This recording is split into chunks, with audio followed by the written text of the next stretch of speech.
but God go vindicate us one day.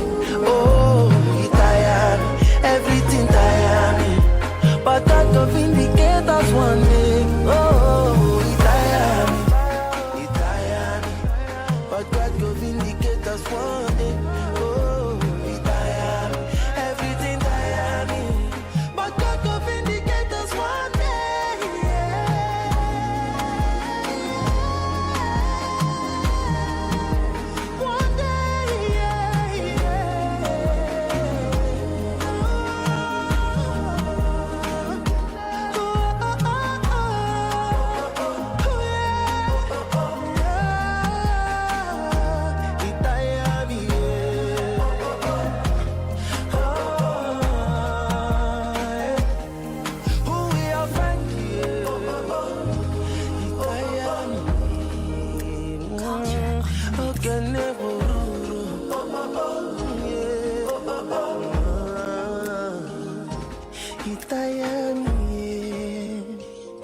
Go with the flow.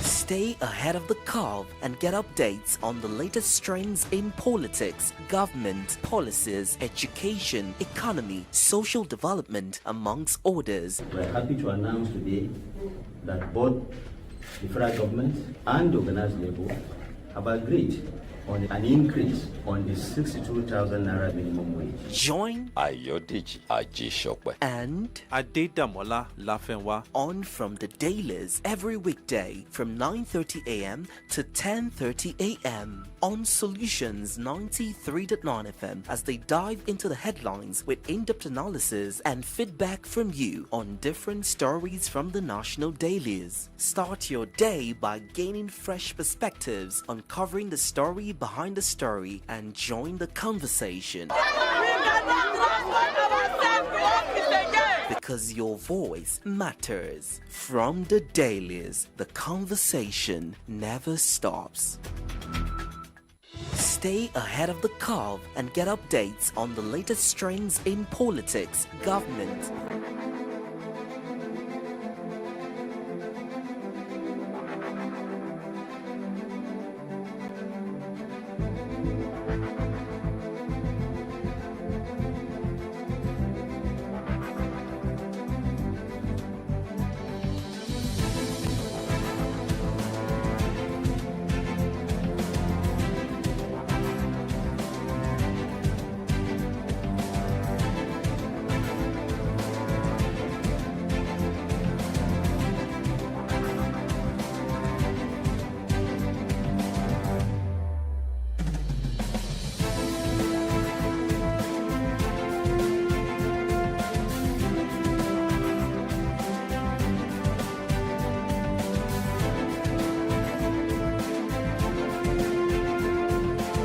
Alright, it's another beautiful Friday morning in the big and beautiful city of Ibadan. Thank God it's Friday to our Muslim Umaras out there. Let's say Jumata Mubarak, just like comrade your DJ Chope always say. My name is Adedamola Lafenwa. It's from the Dailies on Solutions 93.9 FM, and this is the very last edition of the program for the week. I have comrade DJ Chope live in the studio with me this beautiful Friday morning. A beautiful morning to you, comrade Ayodeji Ajishokwe. Yes, a good morning to you, my dear comrade brother. It's another Friday, and thank God, as they say, it's Friday. Okay, going to the papers this morning. We have about 2, 3, 4 newspapers now. The Guardian, the Nigerian Tribune, the Punch newspaper, and of course the Vanguard newspaper. Taking the first look at the Nigerian Tribune this Friday morning.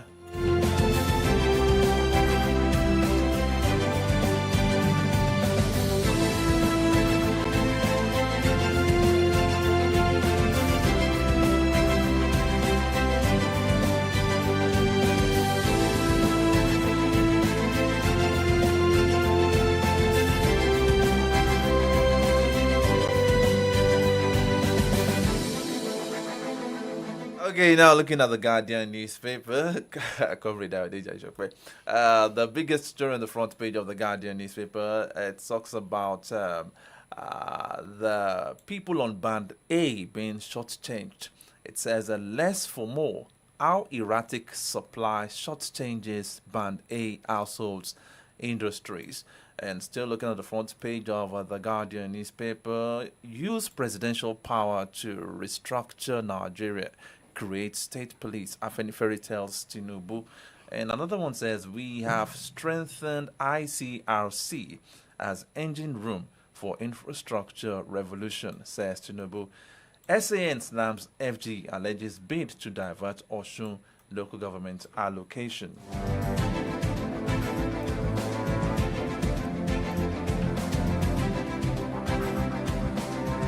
Still looking at the front page of the Guardian newspaper, INEC to conduct by-elections resume voter registration in August.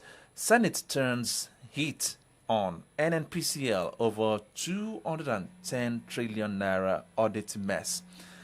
PDP BOT opposes Anyanwu's reinstatement as court set September 22 for National Secretary dispute. I thought after the meeting with INEC chairman a few days ago that would have been able to help the PDP to get its house in order and decide who truly their national secretary is. But now Damagum said the day after that meeting that okay, they are recognizing Sam Anyanwu as the national secretary based on the court's judgment.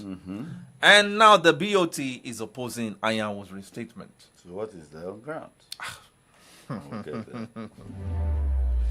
and which court again is speaking on the matter on September? Well, we'll talk about it in the course of the program, Okay. definitely. All right, moving away from that, still talking about INEC now.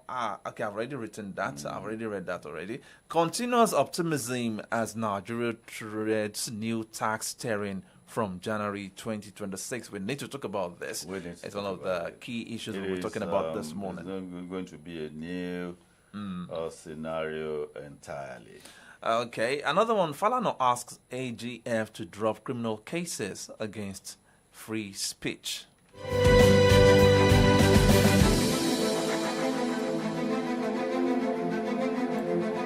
A quick look at the front page of the Punch newspaper because of our time. I have this one saying Federal Revenue Agencies face shakeup as Tinubu signs tax bills. That is actually the big deal. Everything was coming under one agency, be it revenue from Ports Authority, be it from NEMASA, be it from wherever source, They generate, but they are no longer to collect. There will be a central collecting agency now. Okay, and there's going to be a bureaucratic conflict for those who are going to relinquish the power to collect. Okay, and moving away from that, PDP BOT defies INEC, backs Makinde block for NEC meeting. Page 2 of the Punch has that story. And another one, outrageous Nolge rejects Osun allocation transfer to APC chairman. How? Into their personal accounts? That will be a breach of definitely. Okay, so from the Dailies on Solutions 93.9 FM, and before I actually wrote like 3 different topics which I would like us to really talk on the program today, and definitely because today is a Friday edition of the program, we'll be having a health talk at the latter part of the program. But first and foremost, let's start. They say charity begins at home. Yeah. Just yesterday, because I overheard you and Dapo Kunubi talking about the renaming of the Polytechnic Ibadan after the former governor of Oyo State, late Dr. Victor Omololu Showemimo Olunloyo.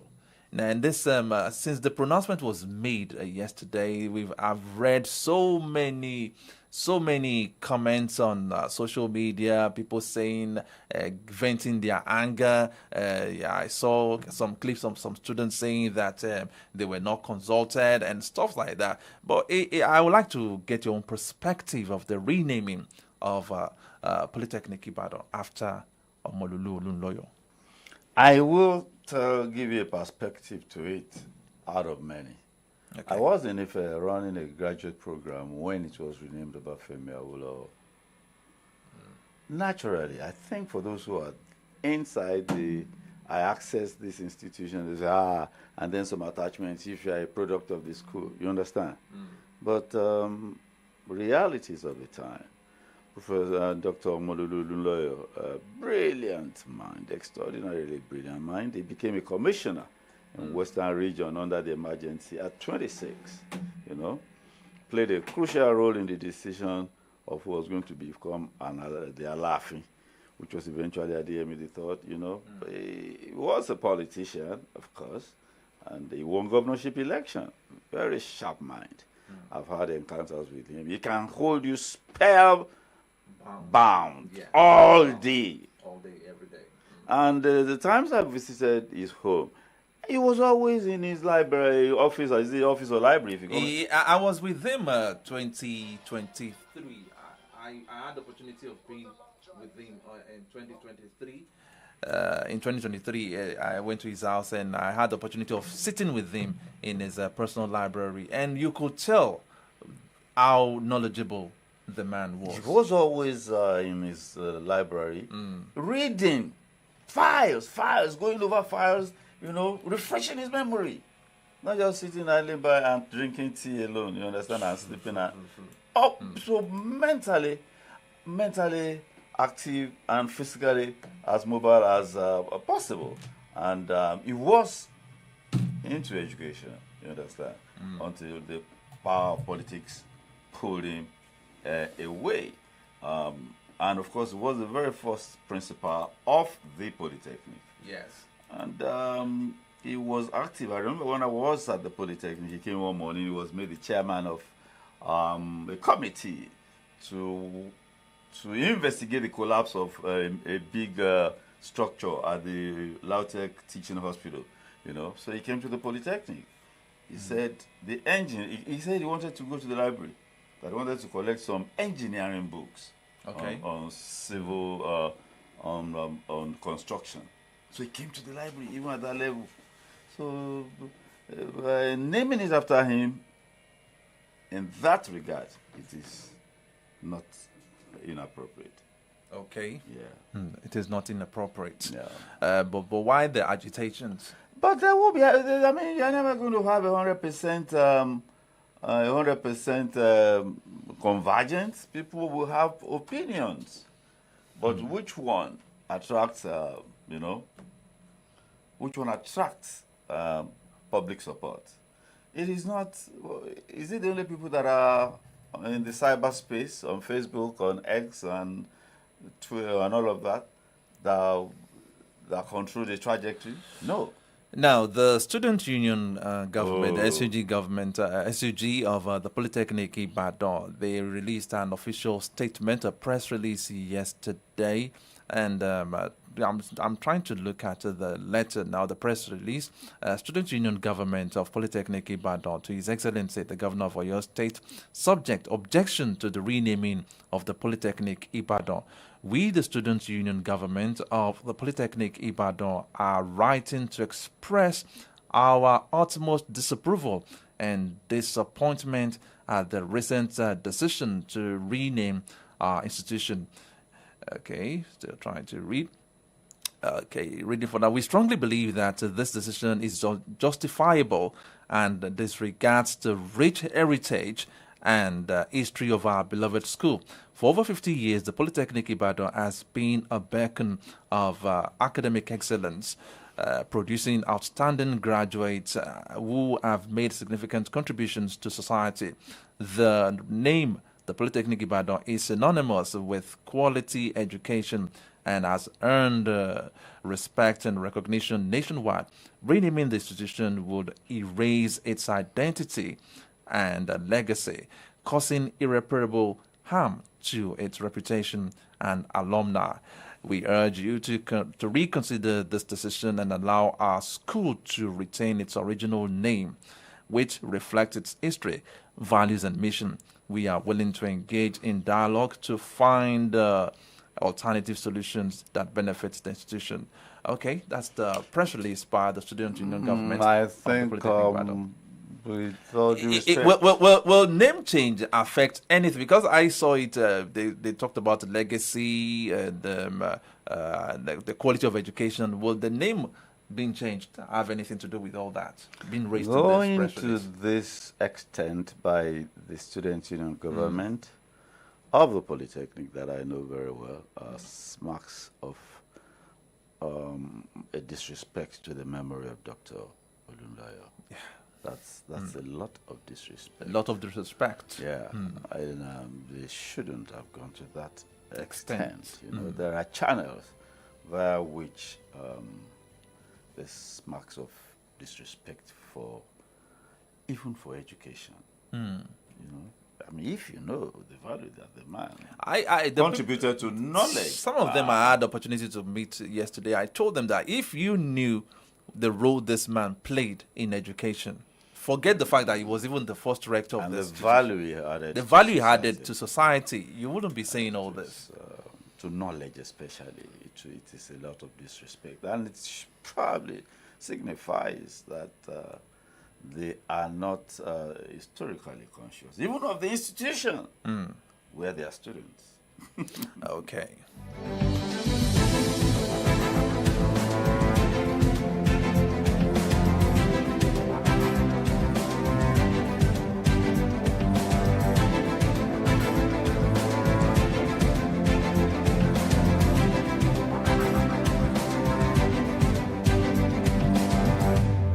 Okay, another issue we'll be talking about is the signing into law the tax reforms bills by the President, Commander-in-Chief of the Armed Forces, President Bola Ahmed Tinubu. Yesterday, he signed the bill into law. And when that thing was passing through the National Assembly, it almost tore the National Assembly into bits. I mean, exactly. We had so many people for, so many people coming against it, and but finally, it scaled through the Senate and the House of Reps. Now it has been signed to take effect from January 2026. And I have the voice of the man in charge of the Presidential Committee on Fiscal Policy and Tax Reform, that is Mr. Taiwo Oyedele, who granted an interview on a live television interview last night and giving us, explaining what this tax reform bill is all about and the benefits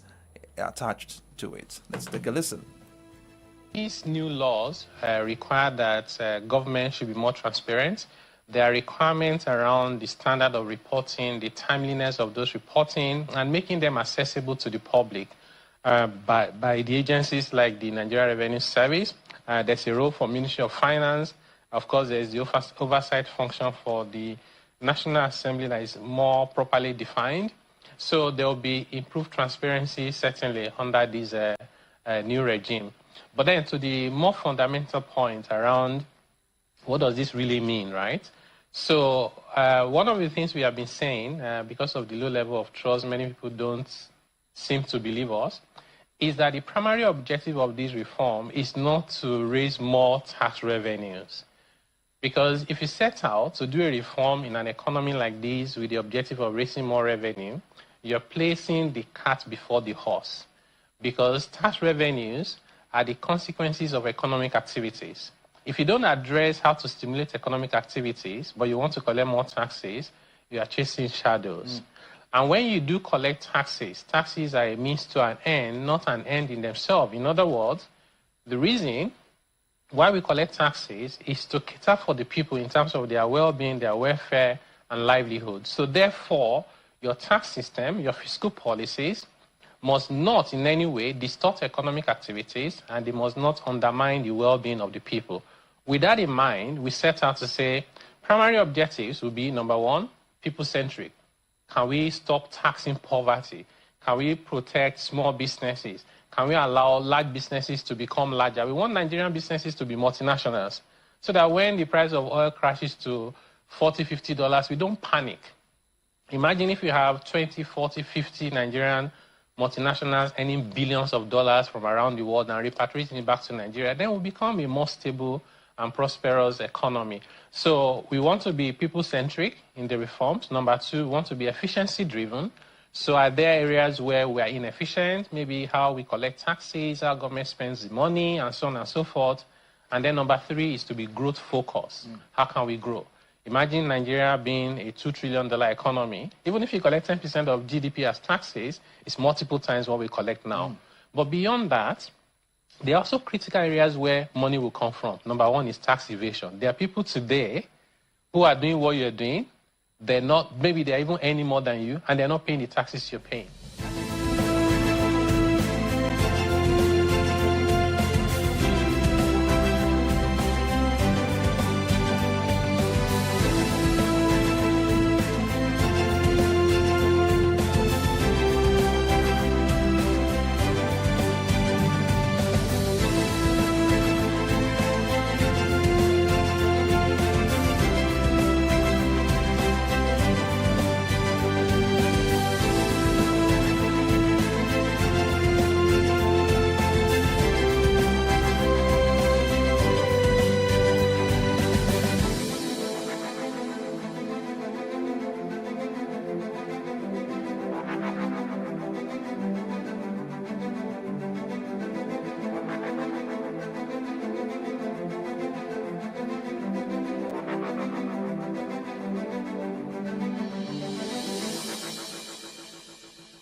Okay, that was the voice of Mr. Taiwo Oyedele, the chairman of the Presidential Committee on Fiscal Policy and Tax Reforms, explaining the benefits attached to the recently signed tax reform bills by Mr. President. But we have an expert on that particular sector who will also tell us the benefits or the things, or let me say, interpret what the tax reform bills is actually. And I have Mr. Badejoko Adesumbo. Good morning to you, Mr. Badejoko Adesumbo. Good morning. Good morning. Thank you very much for joining us this morning. Yes, the tax bills, those controversial tax bills having passed into law and, were passed into law and assented to by the president yesterday. What does it mean? Please break it down for us. There are four of the bills. And what they said before and what they're saying now. There isn't much difference in both. And without repeating what Taiwo has actually said, virtually all what I have in mind. He is a man at the high of the storm.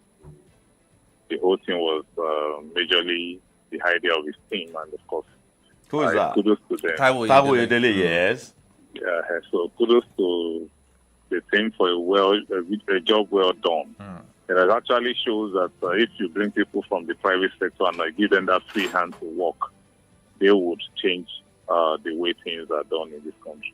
Now, the bill or the bills now is going to change our fiscal policy direction in a way, because leakages will be blocked. Government will make more revenue.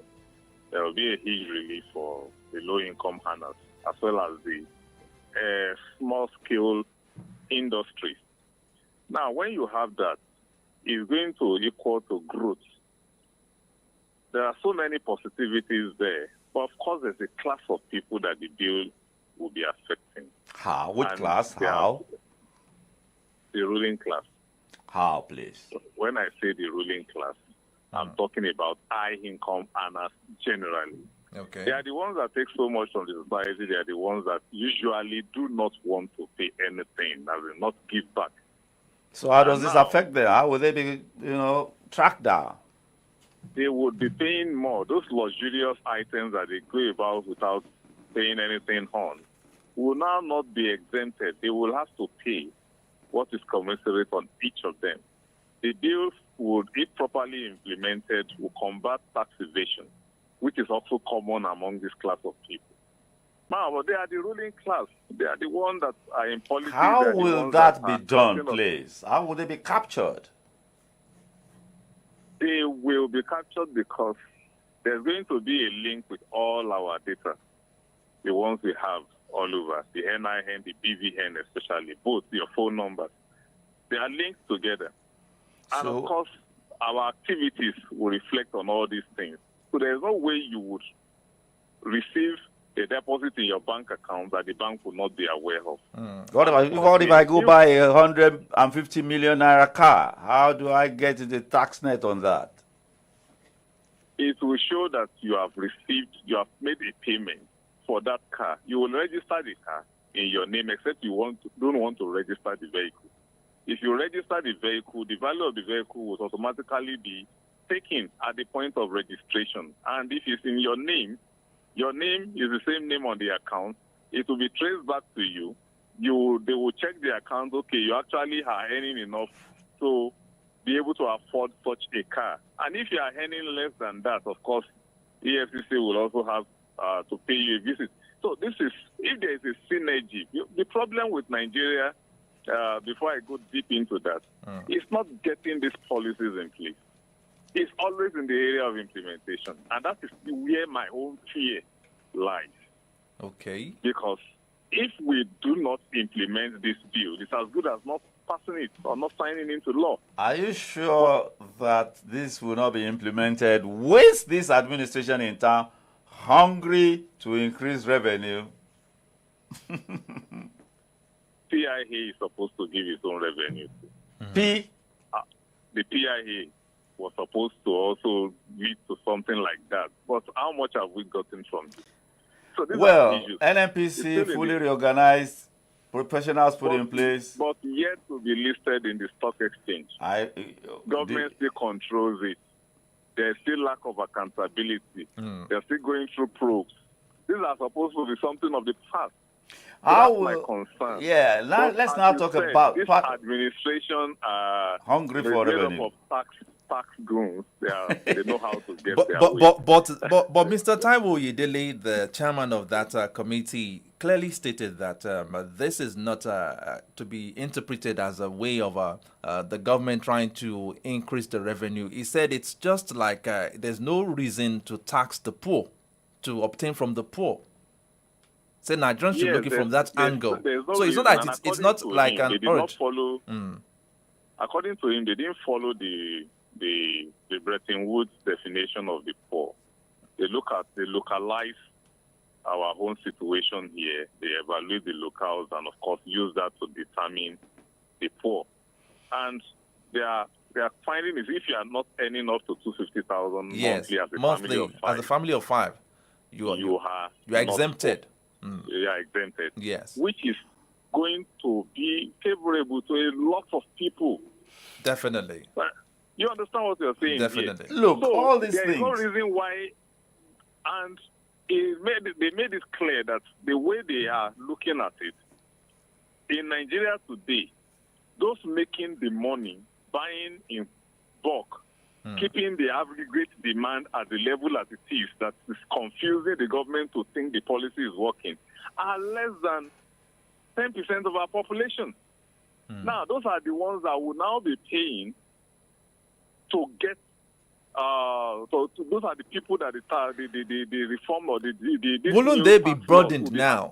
Wouldn't they be broadened? This few selected people that are left to pay. What they are earning is more than enough. They will not be burdened. Okay. And the truth of the matter, I think Taiwo really also said this thing. If people like Donald Trump can be evading tax in U.S. with all that he has, there is no tax collection. Taxes is not something that people will pay willingly, except they are forced to do so. Now, may I say something about getting people to this tax net? I import a car valued at $500 million, 500 million naira. My tax, customs duty is about 50 million naira, and the ports guy, the customs comes to me. Let's negotiate. You pay less, I will undervalue. How does the central agency that will be collecting revenue, how will they ensure that this undervaluation, including undervaluation of properties, you understand, does not happen? How do we ensure that? How will the system ensure that? I will give another scenario that will answer that question. Okay. Before, in our tertiary health institution here, UCH, if you have before in the past, they have multiple payment points where you can, and of course, a lot of people are handling their revenue. But today, they have centralized the whole thing through TSA, and you will have to go to that same spot to make the payment, collect your receipt, and then go to where you would now be attended to with the receipt. Without the payment, no attendance. Now, this is what will happen. The administration law and the establishment law for the NRS, those two would withdraw the right for customs to collect. They will not handle money again. Okay. What we will have now is officials of FRSC staying there, which will also not collect cash.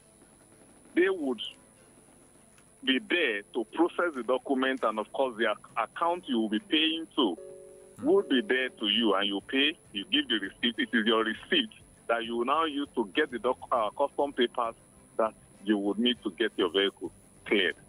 That is what the full implementation would look like. Of course, the Nigerian way of doing things may still be there, but the thing is, we should always not be thinking. Your account is too low for this call.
Okay, trying to reconnect with Mr. Badejoko Adesumbo, a financial expert who is explaining the things as regards the newly signed tax reform bills by the president, which has been signed into law. And, well, maybe we'll still try to get in touch with him, but we move on with the program. There is a particular story I would like us to talk about coming down, but before we get to the health segment, yesterday, the chairman, INEC chairman, Professor Mahmoud Yakubu, had a quarterly consultative meeting with media and civil society organizations in Abuja.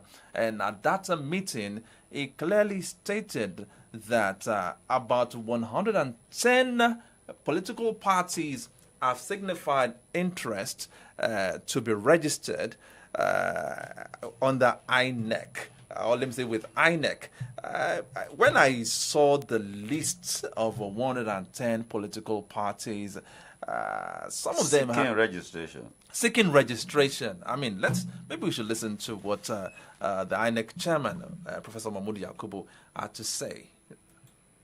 As of Monday, 23rd June 2025, the Commission received letters of intent from 110 associations that wish to register as political parties.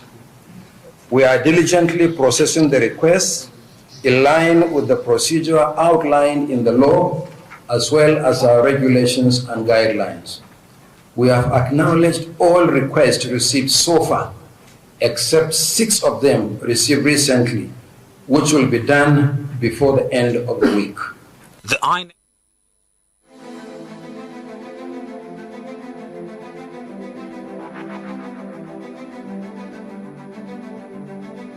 Now, comrade, when I went through the list of this political parties seeking registration with INEC, let me read some of them out. Key of Wisdom Party, Movement of the People, Zuma Reform, Progressive Obedient Party, All Gender Party, Polling Unit Ambassadors of Nigeria, That's Village, a political party. Village Intelligence Party. I saw this on the website of INEC. Village Intelligence Party, Pink Political Party, Young Motivation and Awareness Development Forum, Abundance Africa Alliance, and I have this one saying Free Will Humanitarian Party. Now, 110 political parties. Yeah. What do we need them for? What do we need them for? I mean, we need to have, choices. But over the years, it's been speculated that some people would a group of people would just come up with the name of political party because they want to. There is a particular amount of money INEC will eventually give each of these political parties before the election. They have conditions to fulfill. They have conditions to fulfill. Yeah. Is this not? Should these names be taken seriously? Does INEC still give money? At least to the best of my knowledge, as of 2023, they were still doing that. There's a budget for that. But you have to fulfill conditions. You have to have offices in 2/3 of states of the Federation and the Federal Capital Territory. That's no mean feat. So what beauty or what disadvantage is having these numerous political parties? I mean, I swing whichever way I want to swing. I have opportunities to... People are moving from APC to PDP to Labour and we need more 110 options. It's democracy. Okay, because of our time, it's 9 minutes past 10 now. We already have our medical expert in the studio with us. In a moment, we'll be switching gears to talk health on the program. It's still from the Dailies on Solutions 93.9 FM.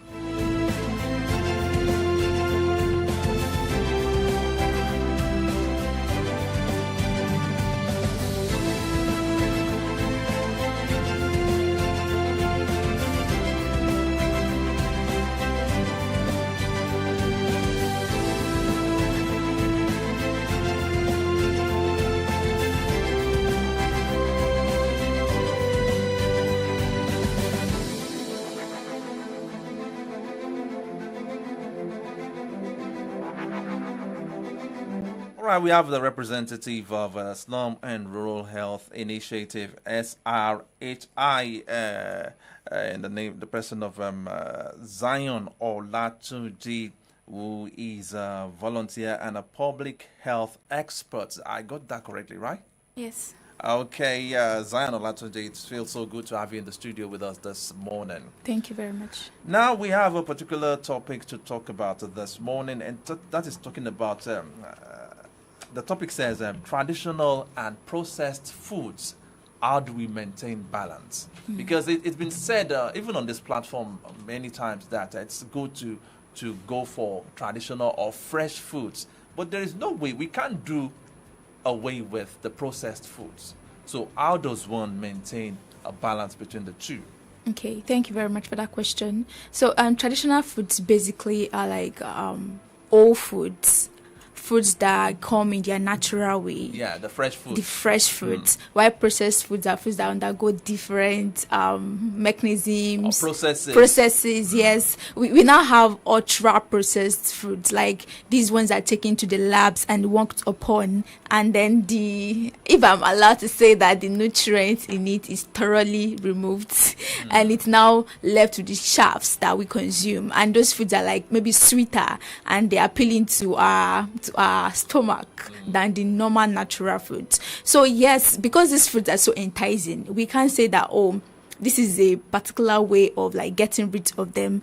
So I'll just advise that we should like make it a deal with ourselves. Like it comes from inside, like a habit, like cultivating an habit. It doesn't come in a day. So I won't say that today you don't take this again, never again. No, but it's an habit that is cultivated over time, over the years. Like it's an intentional habit, because you don't want to come down with cancer. You don't want to come down with all those health hazards that come along with all these processed and ultra processed foods. So you want to make it an intentional decision that if I'm going to take processed food. It should just be, let's say 2% of my food is going to be processed, while the other 80-90% will be traditional food. Maybe I want to like eat breakfast. I'm making sure breakfast is traditional food. I'm making sure maybe in the afternoon I can just take a little snack, and even the snacks you have to check the content. The content of the snack you're taking is not like having some other hazards to your body. So you want to be sure about that. And maybe at night, instead of snacking on, some people wake up 2 a.m., they are hungry, and the next thing they do, they just open, maybe they have pizza in their fridge. That's what they're just eating, and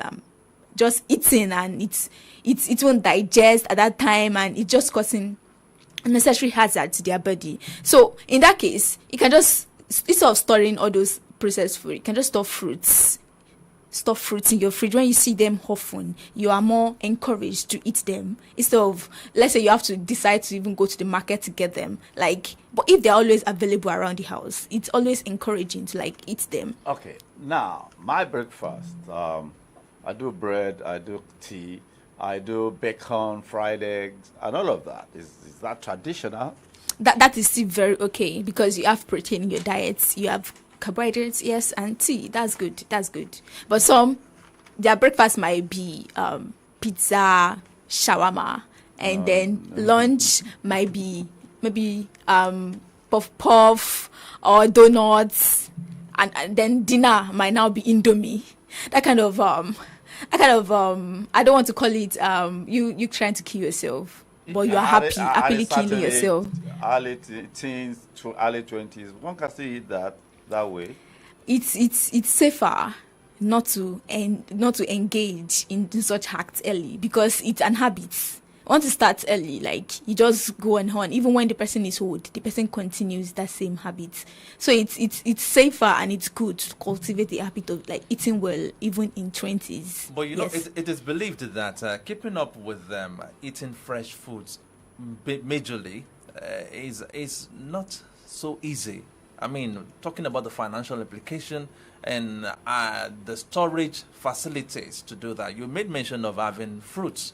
We both know that most fruits are perishable, and we are in a situation, or maybe a society, where we don't enjoy stable power supply like that. So how do we keep all these things fresh? That is basically why most people will rather go for this processed food. I mean, these processed foods can stay longer. They have a longer lifespan. Yeah, they have a longer lifespan, and when they are ingested, they also have a longer lifespan in us. Oh, really? Yes. So it's just like knowing what is good for you, knowing what, if the fruit can spend longer months or maybe days outside the body, when they get inside, it's also going to take a longer time to digest them. And the issue of economical stuff now, these foods, they are even more expensive than the normal food. Let's say the processed foods, right? They don't fuel. Many people want to eat and get filled, so you tend to consume these foods more and more and more, and still no satisfaction. Unlike, let's say you cook your food, let's say you make your rice and beans, and you have your egg and stew on your food, and then you eat it. You can easily, in the morning you can have that. Then in the afternoon, if it's still if you still have some more, you can have that. Then maybe eat fruit to eat. But you getting, let's say, shawarma or pizza, or let's say Indomie in the morning, it's literally you're not eating anything. You're still going to be hungry even more, and you come back. So it's you're not saving costs. You are spending more in the end. But let's imagine a scenario. I'm a 25-year-old young man. Just got a job on the island. I'm living somewhere on Agege Road. I got to leave home early. I can't even leave home 6 o'clock, maybe 5:30. 5:30. I get to work. I'm walking through the nearest place I can get anything to ingest. It's a fast food joint, good food. And then I'm on my way back home. I don't get back home until 9. Is that when I'll be cooking? So I just eat anything. So how do you? It saves time. That's what it's talking about, the time factor too. All these fast foods, processed foods, they save a lot of time. Yes, but we have where you can get foods prepared, traditionally well prepared foods. Yes, around It too. could be expensive. They I could work on the island, for instance.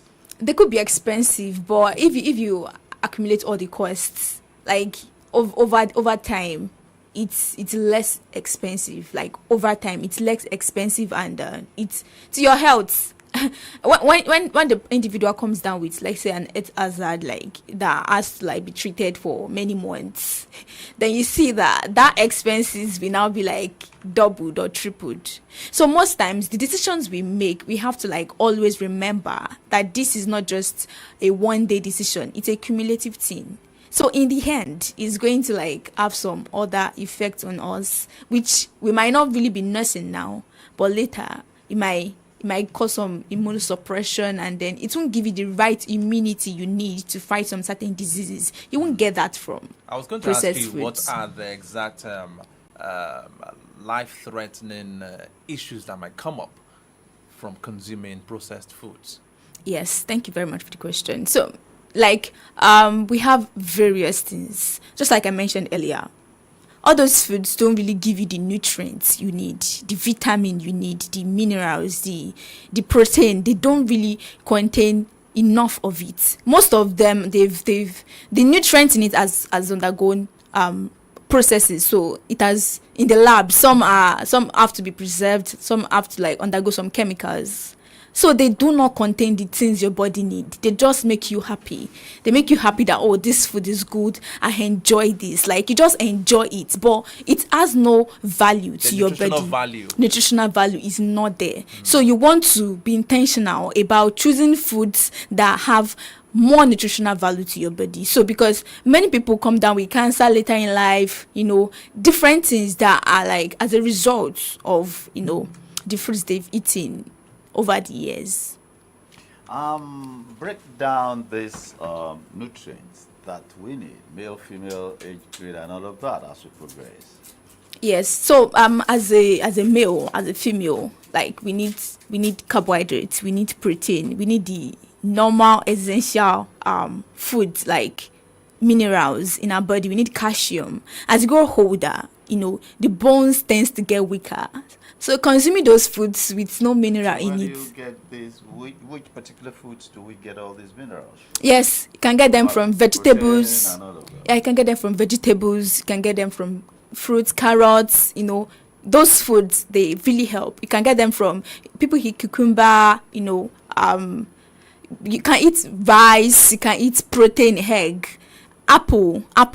Those things are like intentional. You're just being intentional about your body because you don't want to later spend more.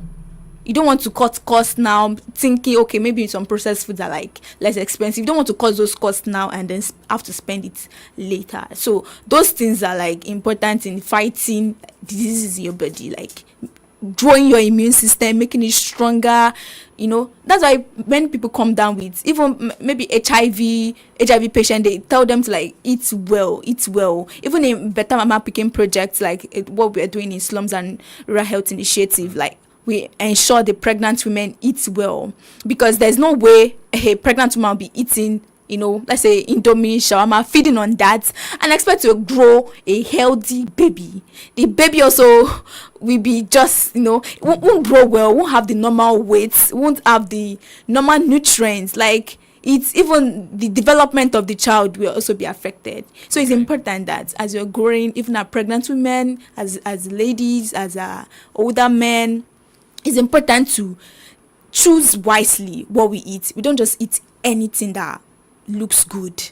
Okay, I have one more question for you before we call it a day today, but let's take this commercial. We'll be right back.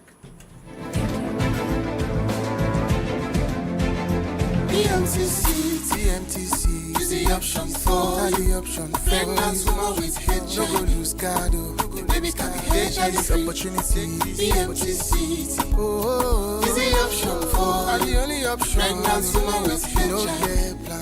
Your baby can be HIV. Oh yes, a woman living with HIV can give birth to a HIV-free baby with the right care, treatment, and supports. All you need to do is go to the nearest health center and start your PMTCT services today.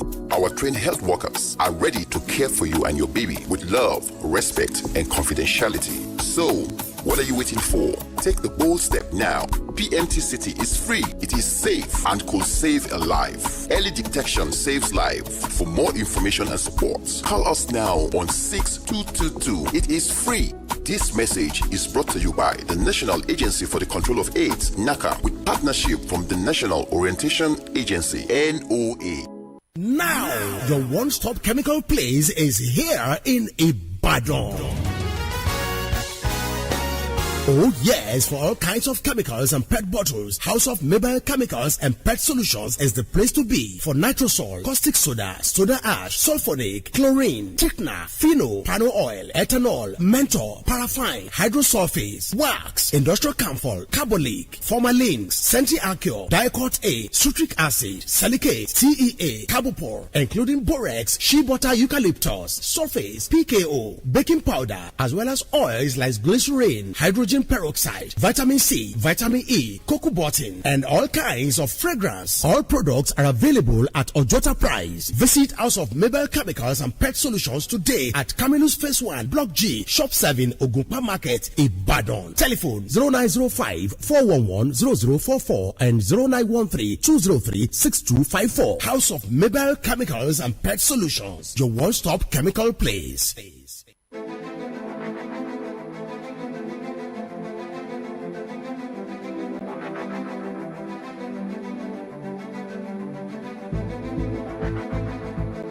Alright, still on from the Dailies on Solutions at 93.9 FM, and we've been speaking with Zion Olatuji, a representative and public health expert with the Slums and Rural Health Initiative, and we're talking about balancing traditional and processed foods. You made mention of so many fresh foods that are good for consumption, but I noticed that you didn't talk about meat. And I know when you talk about fresh foods, people, I mean, medical experts like you usually single out meat. Is meat not part of those fresh things, or too much consumption of meat is not really too good for the body? I'll say yes, because meats gotten from animals, as the way people prepare the meat determines a lot on how healthy it's going to be. Because when we talk about fresh foods, we seem to talk more on the veggies. Yes. More than that. Yes. Like meat and fish. People prefer meat or fish because let's say for fish now, fish is like from the water aquatic animals, so it has more nutrients, it has the normal fat that is required, you can easily smoke it a little and then fine. But for meat, the way people process meat differs a lot, and that affects the healthiness of that meat. Many people just rinse it a bit and then start boiling, then they don't rinse out the red blood in the meat, so consuming that might actually have some other effect, like you're taking that in into your body. Health implications. Yes, okay. Yes. So it's important that you process your meat, like you boil it well, then before you start heating. So all these things makes meat to have this kind of a red signal. Special place. Yeah, special place. Yes. Okay. So people prefer fish. Fish is like more healthy. Like it's easy to be used. Yeah. Now, what specific public health initiative are you currently on? Yes, we are currently working on Better Mama Picking projects. What does that mean? What's yes, that about? It's about helping pregnant women to stay healthy, hygiene, health, and then how to eat well also to preserve the life of the mother and the child.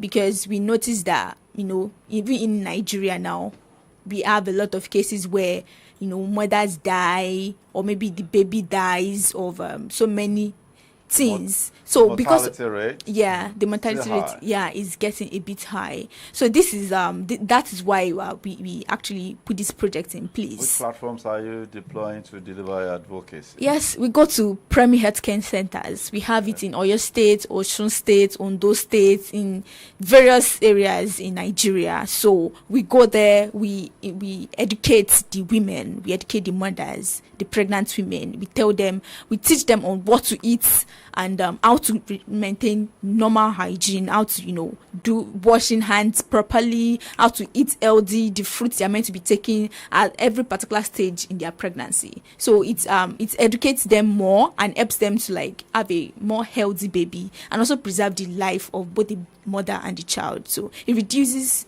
the health hazard that might come up during pregnancy. Yes. Is it on seminar style or you just visit on clinic days? Yes, on clinic days. It's a training for pregnant women on clinic days. Yes. We also train the health workers too, so that when we leave a particular primary health care center, the health workers can continue this training So for what's them. the feedback like?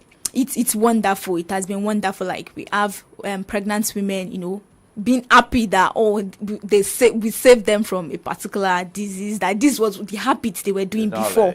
Yes, the knowledge saved them. Like they were not aware that maybe a particular thing they were doing was harmful to them and to their baby. So yes, it's actually been the result has been very good. Yeah. All right. It's been a very wonderful time with you, Zion Olatunji, on the program. Zion Olatunji is a representative of Slums and Rural Health Initiative. And we've been speaking about traditional and processed foods maintaining balance. It's been quite informative and very educative, I must tell you. Thank you very much, Zion Olatunji. Thank you so much. Thank you. Thank you. All right, and I'd like to say thank you to Comrade Adeja Shokbetu for joining me on the program, for riding this vehicle with me. My this pleasure morning. always, brother. Okay. You have a splendid weekend. It's a Friday. What are your plans for Friday, Comrade? This one is party.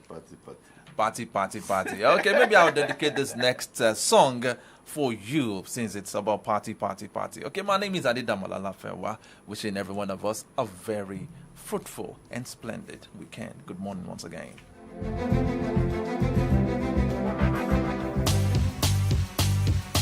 This is the remix, yo. Juju hip hop, yo. Remix, yo, bringing us something new to you. While it comes in the remedies, yo. Y2K.